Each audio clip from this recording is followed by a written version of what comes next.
Today we're so excited to present a new podcast. Ms. Ivan is here to discuss about some important points about kindergarten and teaching together. First question is that why is kindergarten so important for children? Some people think that KG is not necessary for their kids, but I personally believe that it is really important for any child. And girls, because of many reasons. For example, it makes them more social and they can learn and develop some values and skills like sharing, helping other people, and how to work in pairs and groups. And also they can create a very strong relationship or friendship with other students of their age. And KG enables them to learn some academic concepts like reading and recognizing letters, numbers, and shapes, and some other different topics, of course. So when they go to grade 1, they already know about those subjects, and they will not be something like unfamiliar for them. What are the main subjects you teach your students in the kindergarten? Before we talk about the subjects, I want to say that our main focus is on education first, because that is the crucial thing that we need as human beings. So we try to create an environment inside the classrooms where the students feel safe, valued, respected, and have fun throughout the day. And about your question, of course, there are multiple subjects like science and math that they learn counting, numbers, and shapes. And also they study English and Kurdish alphabets. And besides all that, they have playtime, PE, music, and art as well. So, Ms. Ivan, how can a teacher make a connection between a lesson and the students in real life? As we know, one of the teacher's duties is to allow the students be engaged to the lesson. So it depends on how creative the teacher is to build that supportive atmosphere to do so. If I talk about my experience as a KG teacher, of course I use different methods for that. For example, sometimes I give my students roles and I say, you are the teacher and I am the student, and I observe what they're doing inside the class as a little teacher. And also sometimes we make conversation together. They ask me question or I ask them question, and in this way we can share our ideas and experience about a specific topic.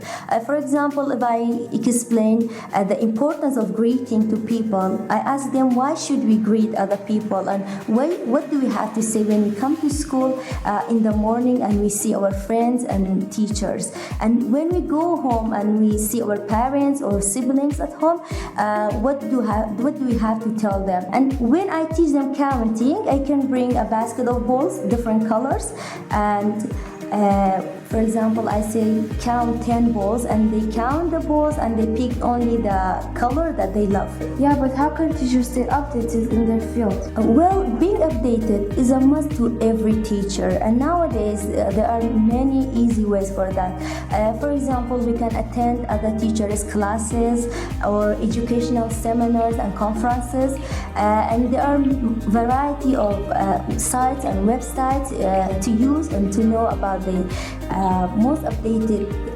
improvements in the field of education, teaching, and learning, of course. So very shortly, according to your experience, what are the best ways to reduce a classroom management challenges? First of all, as teachers, we have to set a very strong lesson plan, because if there is a plan, you will be aware of what you're going to do inside the class during the day. And having some class rules will help us to have a managed class, because if there is a rule to follow, everything will go in the right way and everyone knows what to do. And another point is letting the students be involved in the lessons and activities. Not only the teacher talking, and others will be only quiet listeners. So Ms. Ivan, Fadak and I have a question. What are the important classroom rules in the kindergarten?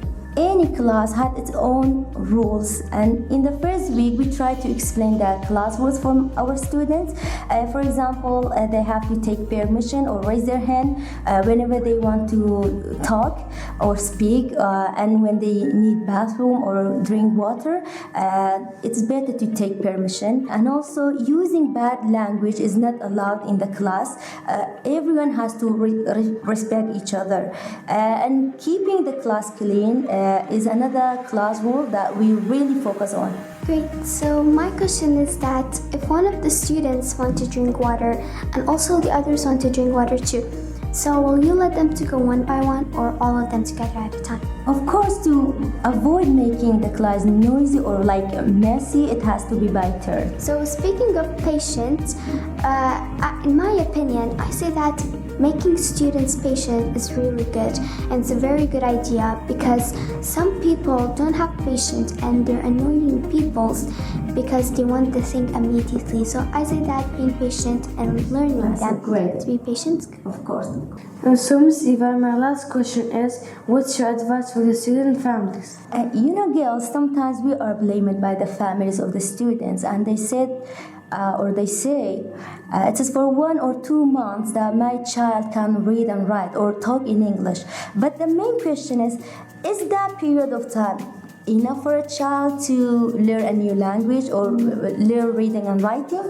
And the answer is, of course, no. So I want to tell them that they have to lower their expectations and be more patient and know that learning is an ongoing process. It needs time to be taking place, and I don't believe in perfection but progress, and I observe my students' daily progresses from the first day of the academic year till the last one, and especially the slow learners because they really need more time to learn. Finally, thank you, Ms. Ivan, for discussing about the importance of kindergarten with us. I was really so glad today, girls. Thank you, Fedeg and Menya. Welcome, Ms. Ivan. Thank you. Welcome.